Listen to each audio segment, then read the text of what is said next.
India speaks daily को subscribe करें, उसके बेल आइकन को ज़रूर दबाएं यदि आपको इसकी पत्रकारिता पसंद हो। धन्यवाद।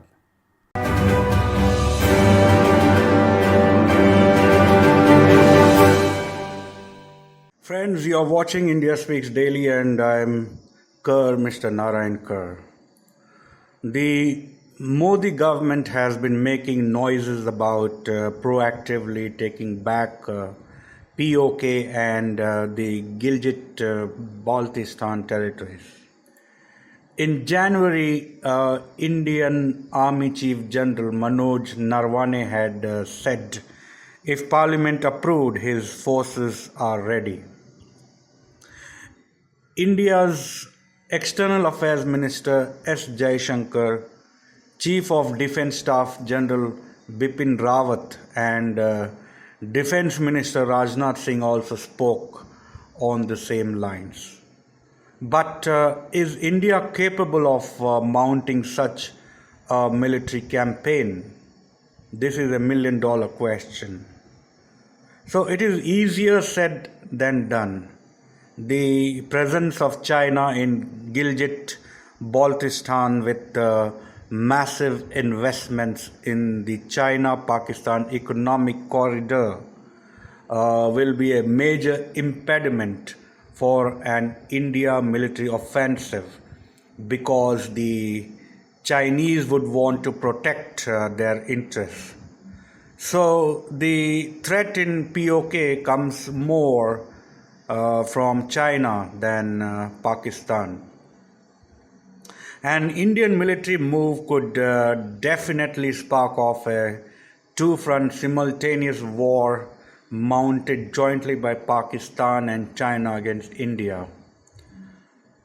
But India is aware of their collusion and has been preparing for a hostile eventuality over the last decade or so.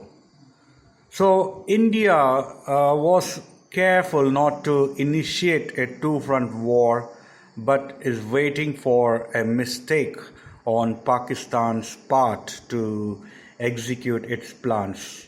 Now, Pakistan has committed a mistake. And what is that mistake? The Pakistan's Supreme Court has allowed Imran Khan government to hold general elections in Gilgit-Baltistan and set up a caretaker government.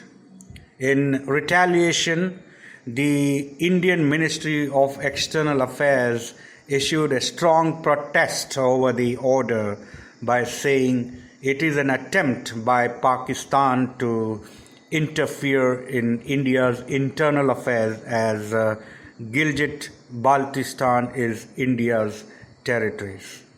Next day, India also sent a strong message to both Pakistan and China based on decisions by both Indian Meteorological Department and the broadcasting agencies that included the regions of Gilgit-Baltistan and Muzaffarabad as part of its Jammu and Kashmir meteorological subdivision.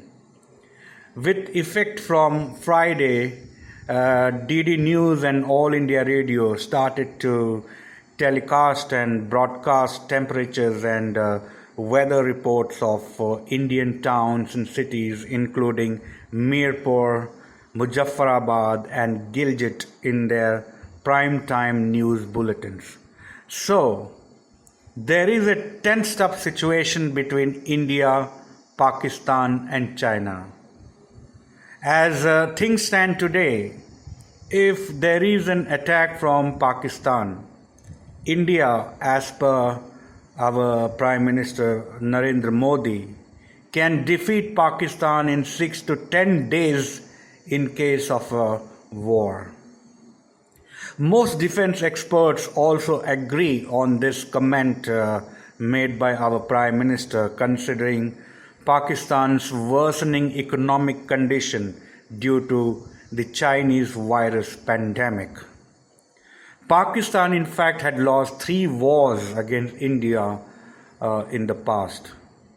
But if China also joins hands with Pakistan to attack India, it won't be that easy to challenge both the attackers, because China is more stronger than India on missile warfare. It has intercontinental missiles that can even reach the US mainland. Its DF-21 are aircraft carrier killers. However, times have changed. China has been cornered by the world for its mishandling Wuhan virus that has caused a great damage to human capital and global economy. Several European countries and US have filed suits in their respective courts asking China to pay damages due to the virus outbreak. Japan has already created a fund to encourage Japanese companies to shift from China to any other countries of their wish. Also, both US and Russia would support India if Pakistan and China launch an attack on it. Russia has been a traditional diplomatic friend of India and values this relationship more than with any other nation. The US, on the other hand, has more defense business to do with India than with China or Pakistan, because it cannot ignore the China-Pakistan military axis. Moreover, America's arms business with India is nearly $18 billion in the last 12 years, with defense diplomacy between the two nations only growing since 2007. The same is true with Russia. So, given this scenario of Pakistan being economically a dead nation and China cornered by the world, India has the best opportunity to take back Gilgit-Baltistan territories, which legitimately belongs to India, which also has been passed as resolution in the British Parliament. Jai Hind.